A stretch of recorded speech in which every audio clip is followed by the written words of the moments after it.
My name is Sophia Chen, I'm 28 years old, and I never thought I'd be standing in my apartment at 11 p.m. on a Wednesday, listening to my father disown me through a voicemail that sounded like he was ordering takeout.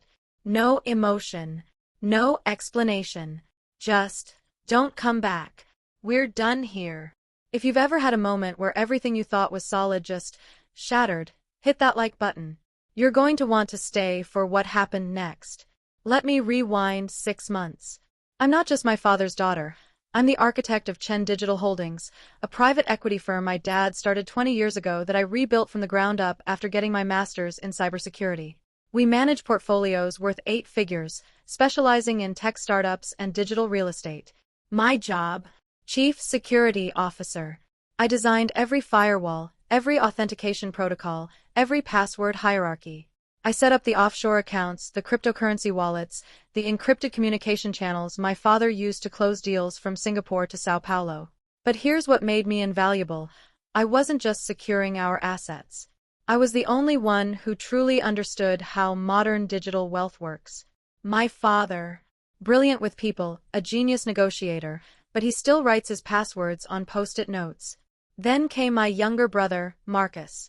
Marcus is 25, charming, and has failed at exactly 7 business ventures in 3 years. A cryptocurrency mining operation that lost $200,000. A revolutionary app that never launched. An NFT gallery that became a punchline. Each time, Dad bailed him out. Each time, I warned them about the risks. The last time, I said no. Marcus wanted access to our emergency liquidity fund, $2.3 million we kept for market crashes and hostile takeovers. He had this can't-miss opportunity in some DeFi platform that screamed Ponzi scheme to anyone with basic financial literacy. I refused to release the funds. Dad backed me up, or so I thought. That voicemail came exactly 4 days after Marcus's latest pitch got rejected. No warning. No conversation. Just Dad's voice, flat and final. Don't come back. We're done here. I sat there, staring at my phone, and you know what my first thought was? Not sadness. Not anger. It was, someone got to him. Because my father doesn't make rash decisions. He doesn't cut people off without strategy. This was a move, and someone was playing chess while I'd been assuming we were all on the same team. I didn't cry. I didn't call back screaming. Instead, I opened my laptop and did what I do best. I looked at the data. Within 30 minutes, I discovered 3 things that made my blood run cold. 1. Someone had attempted to access our primary corporate account from an IP address in Miami. We don't have operations in Miami. But Marcus's girlfriend just moved there. 2. There was a pending transfer authorization for $1.8 million, flagged for manual approval, my approval, that I'd never seen. 3. Most damning, someone had tried to add a new administrative user to our system. The email address? Marcus's personal Gmail. They weren't just pushing me out. They were trying to replace me. And I realized, this wasn't about one rejected investment. This was a coup. So I did the only thing that made sense. I locked everything down. Before I tell you what I did next, comment below if you've ever been betrayed by someone you trusted completely. Because what happened over the next 72 hours taught me that family and business should never have joint custody of your boundaries. Here's what they didn't anticipate. I wasn't just the gatekeeper. I was the gate. Every account, every authorization, every digital signature. I'd built it with redundant security specifically to prevent hostile takeovers from outsiders. I never imagined I'd need to defend against my own family. But that night, I activated Protocol 7. Protocol 7 was something I designed 2 years earlier after reading about a tech CEO who lost his company when his board locked him out. It was a dead man's switch for corporate security.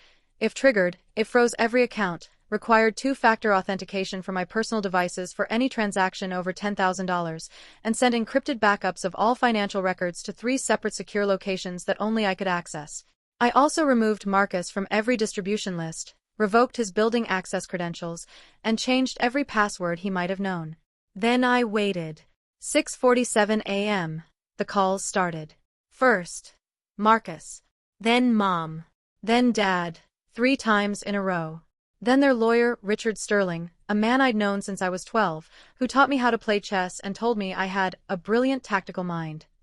I ignored them all. Instead, I sent one email to our entire board of advisors and my father's business partners. Effective immediately, I am temporarily suspending all fund transfers and account modifications pending a comprehensive security audit.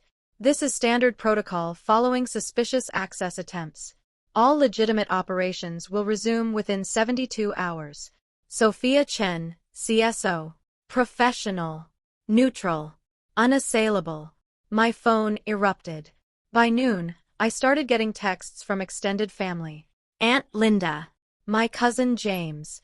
Even my grandmother in Taiwan, who barely speaks English, sent me a voice message that basically translated to, "What did you do to your father?" That's when I knew they were building a story. I called my best friend Rachel, who's a corporate attorney. "They're going to paint me as unstable," I told her. "Emotional. Overreacting to a simple family disagreement." "Are you?" she asked. "Rachel, someone tried to steal $1.8 million using forged authorization. This isn't family drama. This is fraud." "Then document everything," she said. "Every call, every text, every conversation. If this goes legal, and Sophia, it might, you need an evidence chain." So I started a file I called Project Firewall. Every voicemail got transcribed and timestamped. Every text got screenshotted with metadata visible. I pulled server logs showing the unauthorized access attempts. I documented every meeting, every decision, every warning I'd given about Marcus's ventures over the past 3 years. And then I did something that felt ruthless but necessary. I reached out to every investor and partner my father had brought into deals over the past year. What I discovered made me sick. Marcus had been positioning himself as the future of Chen Digital for months. He'd been taking meetings, making promises, even suggesting that I was stepping back to focus on other things. He told one investor that I was burned out and losing my edge. He was erasing me while I was still standing right there. But the real knife? My mother knew. I found emails between her and Marcus discussing transition plans. My mom, who'd always been the family mediator, who taught me that loyalty was everything, had been helping him orchestrate my exit. The voicemail from Dad wasn't the beginning. It was the final move in a game I didn't know I was playing. What would you do if your own family conspired to steal everything you built? Subscribe and hit the notification bell, because the next 48 hours turned into a masterclass in why you should never underestimate the quiet ones. Friday morning, 9 a.m. My phone rang from a number I didn't recognize. "Ms. Chen? This is Diane Wu from Vertex Capital Management. I'm calling because we received some concerning communications regarding your family's firm." My stomach dropped. Vertex was our largest outside investor, $4.2 million in 2 of our highest performing tech funds. "What kind of communications?" I asked, keeping my voice steady. "Your brother Marcus reached out suggesting that there might be changes in leadership structure and that perhaps our funds should be moved to more stable management while the transition occurs. He implied you might be leaving the company due to personal issues." I closed my eyes. He was trying to trigger capital flight, to spook investors into pulling their money, which would collapse our operating budget and force my father to, what? Bring Marcus in as a savior? "Ms. Wu," I said carefully, "I am not leaving Chen Digital Holdings. I am currently conducting a security audit after detecting unauthorized access attempts to our accounts. I would strongly recommend that you do not make any changes based on communications from anyone except myself or my father directly, verified through our official channels." There was a pause. Then, "I appreciate your candidness, Ms. Chen. For what it's worth, your track record speaks for itself. We'll await official communication." That's when I realized Marcus had overplayed his hand. He'd gotten greedy, moved too fast, and now I had evidence of him actively working against the company's interests. That wasn't just family drama, that was corporate sabotage. I called Richard Sterling, our family lawyer, from a new number he wouldn't recognize.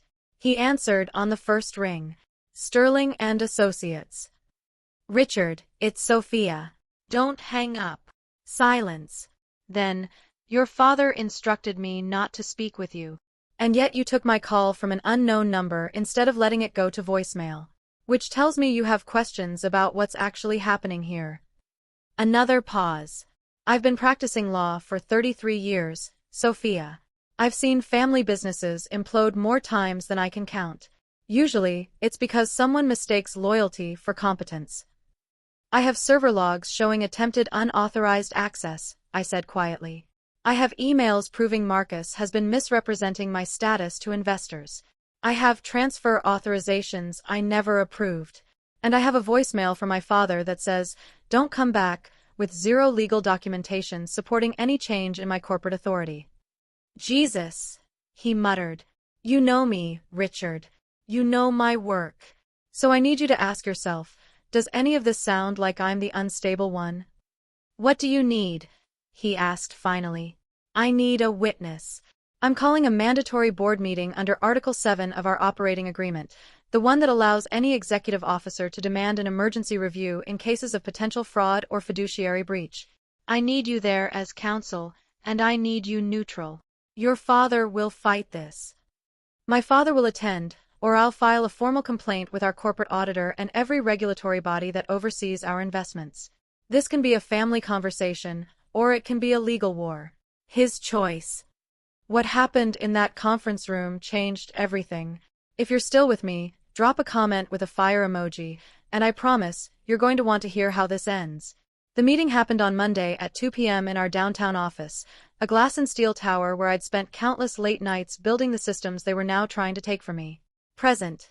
My father, William Chen. My mother, Susan. Marcus. Richard Sterling. And me. Dad looked older than I remembered. Mom wouldn't meet my eyes. Marcus sat with his arms crossed. Smirking like this was all a formality before his coronation. I set my laptop on the table and connected it to the screen. Before anyone speaks, I said, I want to present the evidence that brought us here. Sophia, Dad started, his voice heavy. This doesn't need to be. Article 7 gives me the floor for up to 30 minutes without interruption. I'll use 10. His jaw tightened, but he nodded. I pulled up the first slide, server access logs, highlighted in red. On October 23 at 11:47 p.m., someone attempted to access our primary corporate account from an IP address in Miami Beach. This is not a location where we have any operations, employees, or authorized devices. I looked at Marcus. His smirk faltered. On October 25, a transfer authorization for $1.8 million appeared in our system, flagged for my approval. I never created this authorization. The metadata shows it was generated from a device with Marcus's fingerprint authentication. That doesn't prove, Marcus started. I'm not finished. My voice was ice. On October 26, someone attempted to add a new administrative user with full account access. The email associated with this user was marcus.chan.personal@gmail.com, not his corporate email, which would have triggered automatic audit protocols. I pulled up the next slide, email threads. These are communications between Marcus and 4 of our investors, sent over the past 6 weeks, in which he repeatedly suggested that I was stepping back, burned out, or dealing with personal issues. Here's one to Vertex Capital suggesting they move their funds to more stable management. Mom's hand went to her mouth. Dad's face had gone pale. And finally, I said, pulling up the last document, these are text messages between Marcus and Mom, discussing transition timelines and how to handle Sophia when I inevitably reacted poorly to being phased out. The room was silent except for the hum of the air conditioning. So here's what actually happened, I continued, my voice steady despite the rage burning in my chest. Marcus wanted access to money I wouldn't give him. Rather than building his own success, he decided to take mine. He convinced you, I looked at my mother, that this was somehow for the good of the family. And he convinced you, I turned to my father, that I was the problem. But I am not the problem. I am the solution you tried to delete. Dad finally spoke, his voice rough. The voicemail was a mistake, I finished. I know. But here's what you need to understand. Mistakes have consequences. And the consequence of this one is that I no longer trust that this family has my best interests at heart. Richard cleared his throat. Mr. Chen, I need to speak with you privately. They stepped outside. Mom and Marcus sat in agonizing silence. I didn't move, didn't speak, just waited. When Dad came back, he looked like he'd aged another decade. Richard has made it very clear, he said slowly, that if even half of what you've shown is accurate, Marcus has exposed this company to legal liability that could destroy everything we've built. It's all accurate, I said. And it's all documented. Dad looked at Marcus. Did you do this? I was trying to help. Marcus exploded. You were letting her block every opportunity, Dad. That DeFi platform could have made us. It was a Ponzi scheme. I shouted, my composure finally cracking. It collapsed 3 weeks ago. The founder was arrested in Singapore for fraud. If I'd released those funds, we'd have lost everything. The air went out of the room. Dad turned to Marcus. Get out. Dad. Get out. Marcus looked at Mom, desperate. She opened her mouth, closed it, then looked away. He left, slamming the door behind him. What followed was 3 hours of the hardest conversation I've ever had. Dad admitted he'd been worried about succession, about what happened to the company when he retired. Marcus had been in his ear for months, suggesting that I was too cautious, that I was holding them back from bigger opportunities. Mom admitted she'd thought I was too harsh on Marcus, that I didn't understand how hard it was for him to live in my shadow. So your solution, I said quietly, was to push me into his? Nobody had an answer for that. In the end, we drafted a new operating agreement. I remained Chief Security Officer with full autonomous authority over all security protocols and account access. No one, including my father, could override my security decisions. Marcus was formally removed from all corporate communications, accounts, and decision-making. He could remain a passive shareholder through family trust, but he had zero operational role. Dad would begin a proper succession plan, one that involved external advisors, clear metrics, and didn't assume that biology equaled competence. And the voicemail? Dad recorded a new one, right there in the conference room, with Richard as witness. Sophia, I was wrong. I let my fear of conflict cloud my judgment, and I nearly destroyed something you built. You have my complete trust and my apology. Please come back. I wish I could say everything went back to normal after that. If you want to know what really happened next, make sure you're subscribed, because the aftermath taught me lessons about family that no business school ever could. It's been 4 months since that meeting. Chen Digital Holdings is stronger than ever.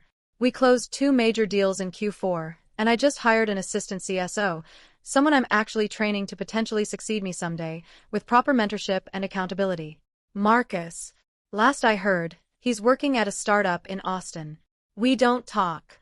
Maybe someday we will, but right now, the distance feels necessary. Mom and I are slowly rebuilding. She admitted she was so focused on protecting Marcus that she forgot I might need protecting too. It's not fixed, but it's honest. Dad and I have coffee every Wednesday morning. We talk about business, about life, about the fact that he's finally seeing a therapist to work through his terror of retirement. Last week, he told me he was proud of me, not for building the security systems or saving the company, for standing up when it mattered most. People ask me if I regret locking everything down, if I wish I'd handled it differently, been more family-oriented, instead of so ruthlessly professional. And here's what I tell them. There's a difference between being cruel and being clear. I wasn't trying to hurt my family. I was trying to save what I'd built from people who loved me but didn't respect me. Sometimes the most loving thing you can do is refuse to be a victim. That voicemail, "Don't come back. We're done here," was supposed to be my ending. They thought I'd cry, beg, or crumble. Instead, I built walls they couldn't climb and made them realize what they were losing. If this story reminded you that your boundaries matter more than keeping everyone comfortable, do me a favor. Like this video, share it with someone who needs to hear it, and subscribe for more stories about finding your voice when the world tries to silence it. My name is Sophia Chen. I'm still my father's daughter. I'm still Chief Security Officer of Chen Digital Holdings. And I'm still standing. Because the moment you realize your worth isn't determined by who validates it, that's the moment you become unstoppable.